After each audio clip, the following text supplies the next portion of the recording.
Hey there, folks. How are you doing today? I hope you're having a wonderful day, staying safe and healthy. One of the things that I wanted to do today is really highlight what I am doing in my market. If you've been watching this channel for any length of time, you really know that I believe real estate investing shouldn't be hard or complicated. It really boils down to learning your market and buying good or great deals. The problem is anytime in the market, 95 to 98% of what is available is either a bad or average deal. And it's only the individuals that invest the time to learn their market that you can find or create opportunities that are good or great. Um, Today's an interesting time, right? If you've taken the time to read our book, One Rental at a Time, you will see that we were very active investors for 15 years, but there were two periods of time where we kind of hit the pause button. One was at the 06, 07, 08, whenever you want to call it, peak, and another one was at the trough. We could call those pause buttons because, again, we looked at our market every day. And as you'll read the book, we successfully navigated markets pretty well. We sold houses when they were overpriced. We bought everything we could at the bottom. And then again, here recently, we sold apartments at the peak. So again, learning your market is where it is at. But what I wanted to do for you today is really tell you what I am doing today. I am still in the market. I actually put a property under escrow on Monday. It is a 3-house deal that I will share lots of details on. Once it is closed, I will take videos and pictures and show you the plan. I will say that this was in contract by another buyer who got nervous because of the environment we're in. It was in contract at 240. I picked it up at 175. Again, I know my market. I know what I can rent them for. I have rentals. And very quickly after owning it, this 3-house deal will produce 2,800 in rent minimum. And again, we picked it up for 175 after a buyer who locked it up at the end of March backed out at 240. Last thing I'll say about it is I think the property today, as is condition, is worth 225. But I'm going to fix it up and it'll be worth 300 to 330 when I'm all done with it. But again, that's because I'm learning my market, because I'm making offers, because I'm in it. People know me. But let me really talk about what you should be doing today. I think for most of you, this should be a pause button moment. It's just too wonky. The lending market is different. The supply is constrained. The buyers seem artificial. Forbearance is kind of muddying the water. I believe these next 90 days should be your pause button. If you've got 20 years of investing or 10 years of investing in your market and you're being cheap like I am, go nuts. I've done 40 offers in the last 3 or 3.5 weeks. Most of them get the middle finger from the seller because I'm just too cheap. But again, your job is to learn your market. If you need help with that, look below this video. There's a link to a course called How to Get Started One Rental at a Time. It's ridiculously cheap at $199 and will help you. But don't take my word from it or for it, whatever. I actually have some students who have been through the course and they talk about the focus and execution and consistency. Go watch those videos and see what this course has done for them. And then if you do join, make sure you join our Facebook group and our live streams that happen Saturday at 9 a.m. Because I love talking with the students and answering questions. Without further ado, though, let's share with you what I am doing today. And again, I'm going to walk you through my logic, just as always, give you everything I'm doing. You can agree or disagree, which it's funny. I get lots of people that disagree with me, which is fun. As long as you're nice, though, be nice, be kind, which most of you are, and I appreciate. So again, what am I doing today? So let's set this up. Again, I believe learning your market is key, but I don't know that saying learning your market is, I don't know that that means enough to you. So I want to just highlight what I'm doing. So it could be an example. And again, what I'm doing today is really nothing different than I've done the last 20 years, but I'll give you the context of everything I'm doing. So again, I want to, again, full disclosure, where was the market before the economic shutdown. I just want you to understand the baseline of where we were. You could think February, the last month before any of this came home to roost. So first off, in February of this year, 2020, we were clearly in a seller's market. Sellers had pricing, appreciation was there. Lending was as easy as I had seen it since 2005. 2005 was certainly easier, but again, 2020, February and before, it was fairly easy to get lending. In fact, flipping, there was a lot of hard money and hedge funds, frankly, that were making it easy for flippers to buy fixer-uppers. 90% of purchase, 100% of repair was very, very, very common and easy to get. So buying fixer-uppers probably had never been more competitive. In 2005, it was really clean owner-occupant properties that were getting the stupid financing. Fixer-uppers weren't. Fixer-uppers were easy back then. Fixer-uppers had never been more competitive than February of 2019. Because again, access to capital was easy. Price appreciation was pretty stable. It was kind of up and to the right for most markets. In Fresno, it was right around 5%, which is a decent appreciation, certainly ahead of inflation. So that's where we were February. Okay, so the economy shuts down. This is what happened in March. This is what I expected, right? We get the notice that California's on shutdown. I get a further notice that Fresno's on lockdown. So this is what I was thinking, right? Before any data, I'm like, okay, sellers are going to pull listings. Sellers are going to delay, right? If you are a family, if you're an older couple and you want to sell and move, you're going to wait. You don't want anybody coming in your house, right? The whole news cycle is this thing is highly contagious. You get it by touching stuff. Last thing sellers would want is people coming in their home. So I knew listings would go down and they'd go down fast.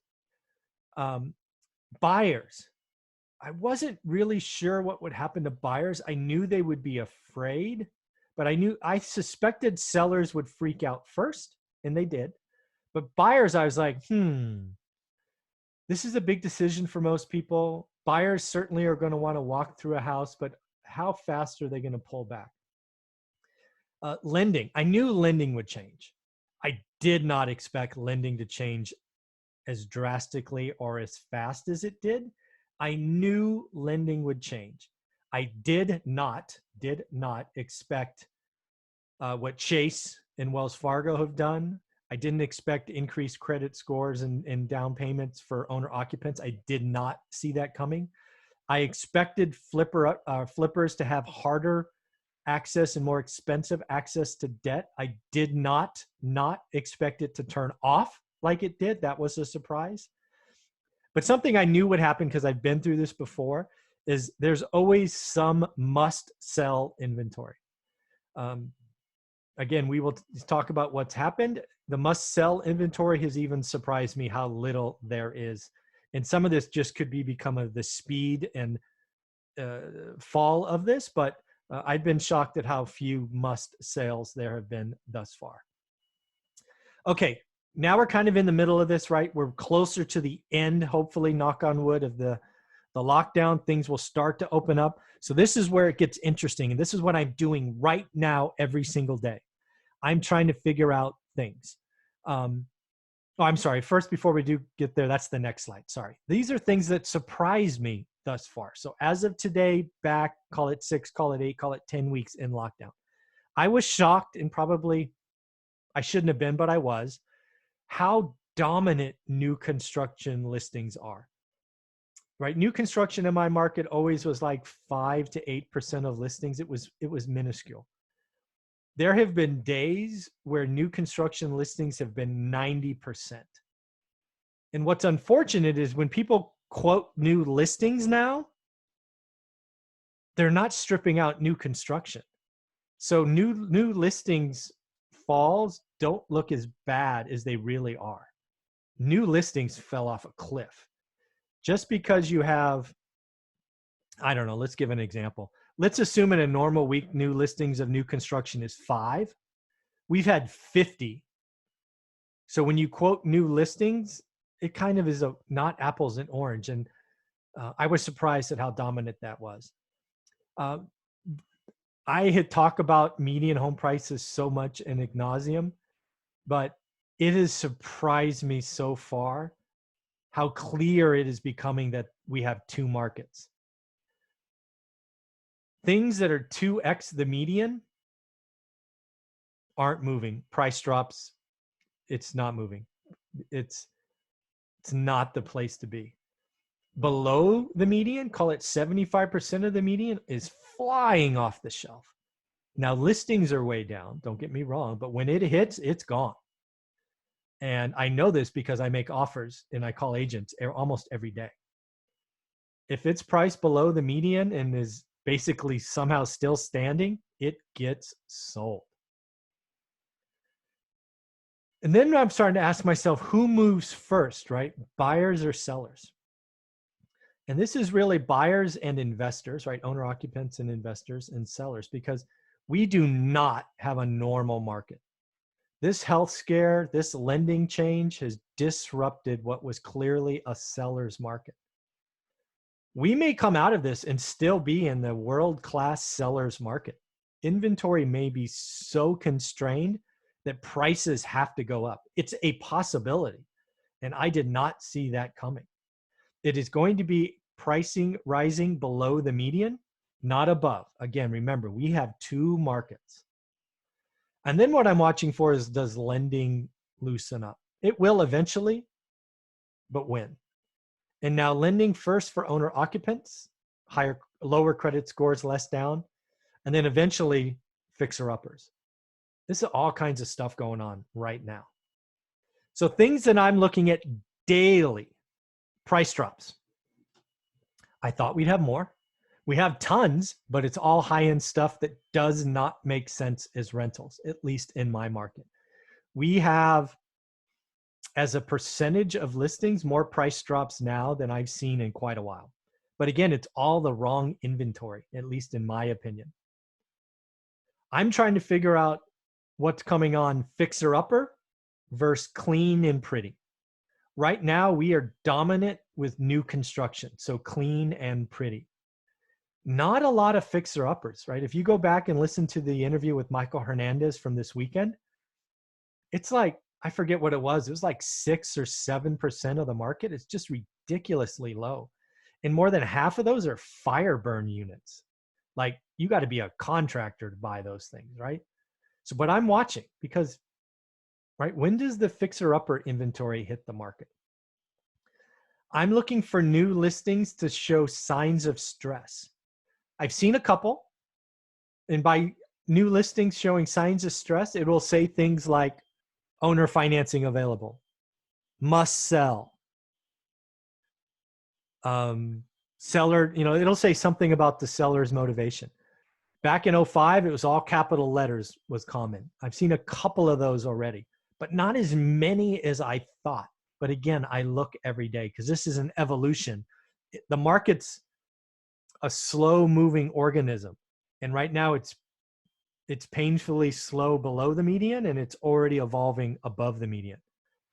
I'm looking for vacant versus occupied. This is important for me, right? Because if you can buy a vacant property, you don't have to deal with any of the tenant and land and evictions and 60-day move outs and all of these other things. Occupied fixer-uppers in a world where evictions are on hold, tough. But vacant homes, right? That's something I'm looking for. And right now, the kind of stressed fixer-uppers I am seeing, the majority of them come with tenants. In fact, a couple of the listings we looked at with Michael Hernandez from Saturday or Sunday, they have tenants. And you clearly can see that there's a non-paying tenant there. That's a problem. And then when it's vacant versus occupied, I'm also trying to figure out, is it owner occupied, meaning when we close, they're gone? Or is it tenant occupied? Because when you buy something tenant occupied, you have extra risk. You have delayed carrying costs because they could be in there for 60, 90, 180 days. Who knows? But those are all the questions I'm trying to figure out every day. So some early signs, again, very, very early. We're still in the middle of this. Or maybe we're 70% through, but we're still in it. The high end, in trouble. Not really of interest to me because it doesn't make sense for rentals, but man, high-end stuff, ouch. Builders, new construction. Do they have the wrong inventory? I don't know. Right? They were building for the spring selling season, and I'm not sure it comes back. Maybe it does. Maybe there's enough people that want out of apartments and out of rentals. Maybe they buy it. I don't know. But I know building inventory doesn't make sense for me. Most new builds in my market is 300K and above. If you're 75% of the median, so call it 200K in a 260 market, or maybe 180 in a 260, stuff is flying off the shelf and listings are way down, just way down. Buyers or investors seem to be up. Now, that could be up because listings are down, but when I talk to agents, I call on the inventory that I see every day, lots of offers. Before this market turn, so February, I would make an offer on something and I'd probably be one of 3. Now I'm one of 10. Now, some of that's because listings are way down. So even if buyers came down, they were just dwarfing supply. The other thing that I think is becoming very clear, and we're already seeing articles about this, is something I've talked about. I think single family rentals are going to be the best investment for the next decade. I think people want to rent houses. People always remember the most recent crisis, and people are going to remember how much it sucked sheltering in place in an apartment. People are going to double up and move into houses. Single family rentals are going to be the spot to be. I look to buy lots of houses. In fact, the deal that I just locked up for 175 is 3 houses on one huge lot. Awesome deal. But those are the things that are of interest. Single family home rentals are going to be up. And it's just a great place to be. So learn your market. So these are the questions I have as the state or city opens up, is I want to see what happens to listings, because I look every day. Are sellers coming back, right? Did they think they were going to list in the spring selling season and they're going to list in the summer? Maybe. I'm going to watch. I'm going to see if buyers and investors demand continue to grow. Am I still one of 10 offers, or does it go to 1 in 3 again? I don't know. Man, I'd love to be the only offer, honestly, but we'll see. I need to figure out what happens with long-term unemployment. I unfortunately think unemployment is going to be above 10% for longer than you and I want. I also think 12 months of forbearance will eventually play out, and 2021 is going to be messy. But we'll see. Maybe not. We'll see. Do frustrated landlords give up? Right? There's, especially in California, not a very landlord-friendly state. Do frustrated landlords give up? This house that I locked up, or 3 houses I locked up for 175, is from a frustrated landlord. Right? I'm willing to deal with the headaches. 2 are occupied, 1 isn't. I will deal with the headache. What happens to lending? Right? Does lending get easier or harder from here on out? I think lending gets more expensive. If you can get a single family house investment in this year or next and get a 3 or 4% interest rate, man, you're going to look like a genius in a couple of years. And does the continued rush from apartments to single family homes continue? I do not see demand increasing for apartments. I see demand increasing for single family homes. I just wonder if that continues. So again, I'm also watching above and below the median. I talked earlier about 2 markets. We clearly have 2 markets in mind, and I'd love to hear about yours. Above the median, very slow. Below the median, on fire. Stuff is flying off the shelf. Does that continue? I want to look at the percent of new listings. Where are they? And I'm just going to peg 250 for my market. What percent is below 250 and what percent is above 250? Right now, I'm going to go back to Saturday's conversation with Michael.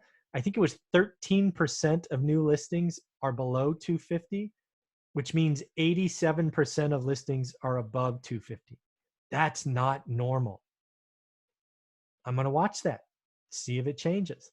I'm going to watch for percent pending, again, at 250. What percent of pending is below 250 and what percent is above 250? I'm going to watch days on market, below 250 and above 250. Days on market, very, very small, short, tiny for below 250. And then months of inventory. This was eye-opening when I talked to Michael on Saturday. Months of inventory below 250 is under 30 days. Closings and pendings versus new listings, less than 30 days for prices under 250 and way above above 250. It's just two different markets. So in the end, one rental at a time works. There is no question. There's, in my opinion, never been a better time to learn your market, understand what a bad, average, good, and great deals are. You need to learn your market. I think this is a pause moment for most of you. Yes, I have written 40 offers in the last 3 weeks. I have an unfair advantage. I have 20 years of history. You need to take this as a pause button. Like I said in the book, there were 2 times we paused. This is a time for most people to pause, just to learn your market, see what's going on. There will be a chance to make decisions shortly. You need to focus and consistently execute. Learning your market is not hard. It might be boring. It may take 15 minutes a day, but with consistent execution and focus, you will get there. All right. So in the end, that's what I do. That's what I'm looking at every day. Feel free to leave questions. I'd love to hear from you. Thank you very much for watching this. Again, please learn your market. One rental at a time works. If you're struggling with how to do it, look below for a link to a course called How to Learn One Rental at a Time, something like that. In the end, if you do sign up, join the Facebook group and join me every Saturday. I love talking to my students Saturday at 9 a.m. do Facebook Live. Take care, everyone. Have fun.